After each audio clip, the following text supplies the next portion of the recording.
Alright, magandang umaga po sa inyong lahat mga kababayan, Batang Maynila to it's. Pag-usapan natin itong pagsampa ng kaso ni General Torre dito sa sa isang ex-army na ang trabaho ngayon ay vlogger. At itong ex-army vlogger na to ay kinasuhan po ni General Torre ng sedisyon o inciting to sedition sapagkat ang ginawa nito ay siya po ay nananawagan sa kapwa niya mga military na lumaban at talikuran na kanilang suporta kay Pangulong Bongbong Marcos. Kaya naman yan po ang pagsampa ni General Torre. Yan po sa Department of Justice dito kay Dado. At hindi lang po yun ang pinagagawa nitong Tolonges na to. Alam nyo ba, ito po ay nagbabanta sa mga BBM vloggers, maging sa mga pro-government vloggers. Ang sabi niya, papagurgur niya raw itong mga vloggers at pati yung pamilya sisilaban mga kababayan. So paraning ata to mga kababayan, si Raulo ata to si Clemente Dado Enrique. Kung hindi ako nagkakamali.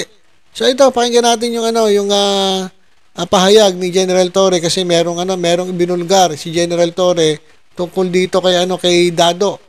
Alright, so pakinggan po natin itong pahayag ni General Torre. Sir, ano po yung inyong pinile at against po kanino?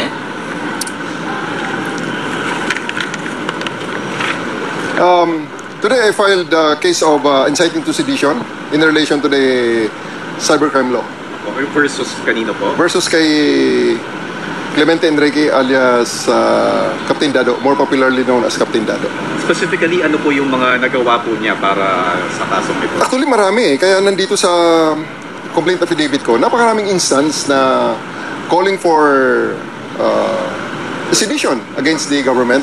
And even during the time when I was the regional director of Davao, during the Hunt for Kibuloy, siya yung nanawagan na ang lahat ng mga pulis at sundalo ay sumurrender sa local government na naka-unload ang mga baril, naka-point downwards at i-abandona na ang trabahong inuutos ko at ginagawa namin.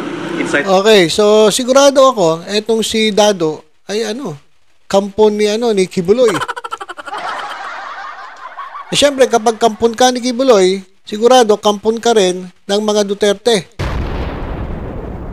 Ayan mga kababayan, kasi alam nyo, ito si Dado ay sinampahan na ng kumbaga pinablatter na po ito ng vlogger na si Mima Alicia. At ito po nga si Dado ay kadalasan content ni Mima, Chris Ulo at ni Mike Cervera. Ako hindi ko masyadong kinokontent yung si Dado kasi unang tingin ko pa lang yan para si Raulo na Kaya hindi ko pinapatulan yun Dahil unang-una, pag pumatol ka sa si Raulo, mas si Raulo ka. Pero yung mga kasama nating vloggers, hindi ko naman sinasabi na si Raulo sila. Kaya sila nag-file, kagaya ni Mima, kaya siya nagpa-blatter kasi gusto niyang masampulan itong si Raulong si Dado. Para matigil yung kanyang pananakot at yung mga sinasabi niya kasi ang lakas ng loob niya sa social media Palibasa, nakatago. Kaya ang hilig magdadakdak at kung ano-ano yung sinasabi, ayan tuloy. Tingnan mo ngayon. Harapin mo kaso mo, tingnan natin yung yabang mo. Ang kaso mga kababayan ay inciting to sedition. Kasi nga, nanawagan siya dun sa mga kapwa niya military na tumalikod sa gobyerno. Akala naman niya pakikinggan siya. Kapal din ang mukha kapal din ang mukha nito Inciting to sedition, si Presidente po ba ay binabanggit niya at kasama po dyan? Kasama sa kanyang mga binabanggit at pinabababa at gusto niyang pabagsakin ng gobyerno. So, in a democracy, lahat naman may karapatan na mag-express ng kanilang mga hinaing. That's the beauty of democracy. Pwede kang mag-express na yung opinion. However, there are limitations. It should be made within the bounds of the law. Kaya, sa ngayon, ang response natin dyan sa ating mga nakakitang paglabag ay i-file ang kaso sa DOJ so that they will have their day in court. They can make their counter affidavit. You can give their counter affidavit sa ating DOJ at pag ma-resolve na at iangat sa korte sa paglilitis, they can have their day in court. Sir, as CIDG as an office or personal po ito? I'm representing myself in many in many instances at kasama rin ito sa aking pagiging chief ng CIDG. Okay, sir, just to elaborate, ano yung mga instances po, specific instances, sinabi, mga instances, occurrences, itong si Captain Dado? Yeah, napakarami. Gaya ng mga sinabi ko. Medyo shocking. Like, yung unang Para makita ninyo, yung mga reporter paulit-ulit yung tanong Tingnan ninyo yung yung vlog ni Dado, ha? Yung ang pangalan nata ng kanyang YouTube channel Pinoy Survivor. Ewan ko ba't naging Pinoy Survivor. Pinoy Survivor. Yun yung ginagamit niyang channel sa YouTube at doon siya nagngangawa, mga kababayan. Kaya kung gusto niyo makita, kaya yamanin nyo pag pinanood nyo Saka wala naman kayo matututunan doon Puro pananakot puro pagbabantala maririnig doon nyo, puro paninira sa gobyerno. Huwag nyo nang panoorin. Huwag nyo nang panoorin. At hintayin na lang natin na magpaliwanag siya sa korte. Parang si rin to si Morales at si Harry Roque. Mga yan talaga, mga DDS, mahilig mag-rant diyan sa sa social media Ba't hindi na lang kayo sa tamang forum? Ito, tamang forum sa'yo. Dado, diyan sa korte, magpaliwanag ka kung ano-anong pinagsasabi mo. Isa sa mga instances na sinabi niya, yung i-abandon namin ang pag-implement ng warrant of arrest kay Kibuloy before. At ngayon naman, Tingnan mo. Harangin mo yung pag-implement ng warrant of arrest kay Kibuloy. Sino ka ba? Kapal din ang mukha nitong Dado na to he is calling for the armed forces and the PNP to abandon this government and topple it, to withdraw the support, which is foul naman yan. Hindi naman yan tama. Yung identity ng tao, have you identified where he is? Paano yung process na, sir? Well, may mga identity, may mga known addresses na kaming nakuha, sinite na namin sa... Ako. Dado, alam na nila kung saan ka nakatira. Dado. Magtago-tago ka na. Malamang isa rin to sa sa magtatago katulad ni Harry Roque. Mga magagaling lang, malalakas sa loob, magsalita sa social media. Pero pagdating na dito sa pagpinaharap na sa korte, wala na, magtatago na. Ganyan po ang style ng mga yan. Kanyang sa complaint against him. At tingnan na lang natin pag nagsabit siya ng counter affidavit ko, anong gagamitin niya. Sir, for the record lang, anong yung YouTube account yung tinitingnan ninyo? Actually, maraming YouTube account ang ginagamit niya. At may mga... marami palang YouTube account to. Kapal na mukha. Marami palang YouTube account to. Nagre-reshare at mga nag-host din ng kanyang blog. Sir, yung resharing at yung mga nag-reshare, sabit yun, hindi po. Tinitingnan natin dahil tinitingnan natin, aralan natin, may DC-20 pa naman, case build-up naman, sa ibang mga sites na yun, na ibang may-ari. So parang warning, sir, na... Hindi naman warning. They can do it. hindi natin nire-repress, hindi natin dinidiscourage, hindi natin sinusuppress ang pag-express ng opinion kahit kontra pa yan sa posisyon ng gobyerno. Ang sinasabi lang natin is that it should be done within the bounds of the law. Sir, yung pagiging ba niya, dating sundalo, may factor din ba yun? Kasi you could have just dismissed his statements, pero yun nga, malaki ba yung influensya rin niya? Mabigat ba yung ganun? Well, hindi naman natin tinitingnan sana ang pagiging sundalo niya. Pero siya mismo ang nagsasabi. Nagbe-beret pa nga yan habang nagsasalita So, mayabang yan. Nakaberet pa Alam mo, lalaban sa gera nakaberet. Yung pala, ang gagawin lang pala ng Tolongis na yun, magbabanta. Pagbabantaan yung mga vloggers. At mananawagan ng kung ano-ano. Tapos nakaberet. Di ba kapal na mukha Di ba bawal yun? Bawal yun General Torre? I just don't know if that unit who owns the beret will actually sanction what he is doing. So, kaya nadadamay talaga. Inevitable na madadamay yung dati niyang unit yan. Establish yun, sir. Nadadamay. Baka isipin ng mga tao, parehas kayo ng ugali ng mga ibang mga nagsusuot ng beret, yung mga kasamahan mo dyan sa military. Actually, sa tingin ko, ito hindi ito kinakampihan tinataboy ito Tinatakwil itong si Dado Dahil hindi ganyan ang pananaw ng mga totoong mga sundalo. Hindi ganyan ang pananaw ng totoong mga nagsusuot ng beret. Matitinuy ang mga yan. Ito wala na ata. Nasiraan na ata ng ulo to Ano ba to, General Torre? Nag-retire ba siya? Ano ba? Nabigyan ba ng award to? O mabibigyan ng reward? Dahil baka in the future ay magtago ito, baka mabigyan ng reward.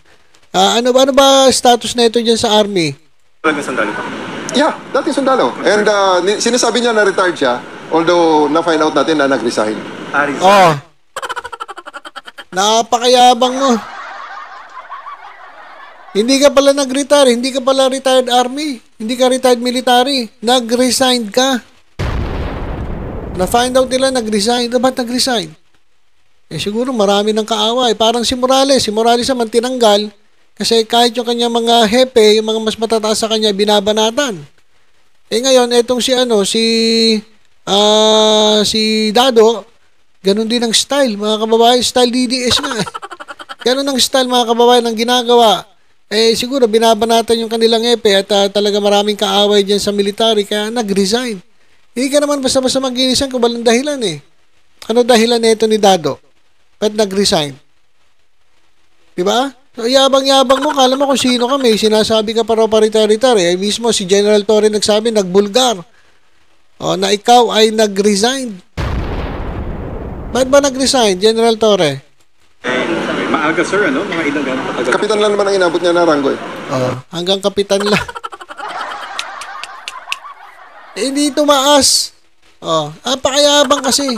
Kahit sino naman alam niyo kahit sinong tao, kahit saan ka pumunta, kapag mayabang ka, hindi ka talaga angat. Hindi ka talaga angat pag ganyan ang ugali mo. Paras-paras kayo ni Morales, si Harry Roque, at ikaw, Dado. Etong si Clemente Dado Enriquez. Wala ito. Puro yabang lang. Hanggang kapitan lang ang inabot. Tapos nag-retire. Hindi pala siya nag-retire. Nag-resign. Malamang may dahilan yan. Ba't siya nag-resign? Hindi naman siya Anong unit, sir? nakaangat. We know, Okay.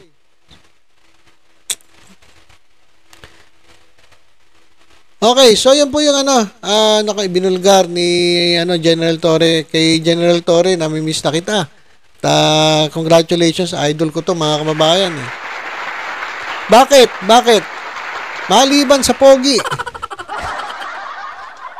Maliban sa pagiging pogi, mga kababayan ni General Torre, ako po ay humahanga dito sa taong ito sapagkat nung kanyang hinuhuli si Kibuloy, kahit maraming humaharang sa kanya, kahit may mga senatong na ginigipit siya at merong isang religious group na nag-warning sa kanya, hindi po siya nagpatinag. Ang importante kay General Torre ay ang maisagawa niya ang kanyang responsibilidad na inaatang sa kanya ng Republika ng Pilipinas. Kaya hindi ako magtataka kung darating ang araw na itong si General Torre ay maging hepe ng Philippine National Police. Abangan po natin yan. Ganito po dapat yung mga inilalagay natin sa posisyon na yan. At merong sariling paninindigan. Merong sariling paninindigan. At hindi siya basta-basta magigiba. Katulad nung nangyari nung nakaraan. Nung hinuhuli niya si Kibuloy, nakikialam na itong si Bato. Sabi ni General Torre, Bato ka lang, Torre ako. Kaya wala nangyari doon sa pagharang ni Bato de la Rosa para hindi mahuli si Kibuloy. Talagang hindi tinigilan ni General Torre. Hinukay itong kay OJC hanggat dumating yung punto na sumuko na si Kibuloy kasi huli na eh. Sabi nila, hindi naman daw ang PNP nakahuli. Hindi, nasukol na. Kaya napilitan na siyang sumuko kasi kung hindi naman siya nasukol, di sana sarap buhay niya. Na-corner na siya, kaya siya sumuko. Takot siya doon siya sumuko sa military, hindi dito sa police. Takot siya kay General Torre, baka ratratin siya. Pinahirapan ba naman ng ilang araw din yun, walang ligo, walang toothbrush. Pero talaga bilib ako, saludo ako kay General Torre. Okay, so yun lang mga kababayan. Itong si mayabang na Dado, hindi naman pala to nag-retire, nag-resign pala to. At ayan, naharap siya sa kasong walang piyansa. Tingnan natin ang tapang mo. Tingnan ko kung harap ka o baka magtago ka lang. Puro ka banta. Ayan, tingnan natin kung saan naabot ang pagyayabang mo. At abangan mo nagbabalak yung mga vloggers na mag-file sa'yo ng kaso Dado, yung kaso nga ipafile sa'yo ay grave threats sapagkat ikaw ay nagbabanta sa buhay ng mga vlogger at maging sa kapamilya nila. Kaya maghanda ka na. Himas-himas, rehas ka rin. Yabang mo eh. Okay, so ilang muna mga kababayan. Basta tutok-tutok lang po dito sa Batang Maynila. To isa iba pang updates. Ingat po tayong lahat. God bless po.